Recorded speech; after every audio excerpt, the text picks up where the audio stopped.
Taurių mostas kulminacija 10 taurių.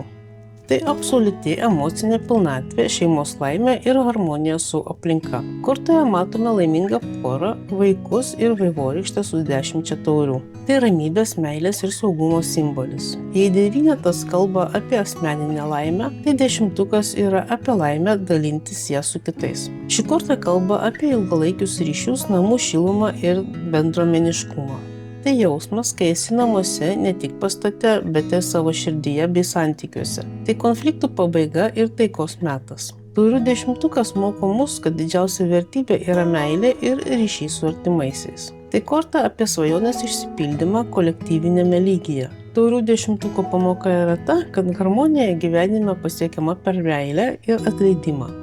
Paklausk savęs, kas sudaro mano emocinę pilnatvę ir kaip galiu ją pasidalinti su savo šeima ar draugais.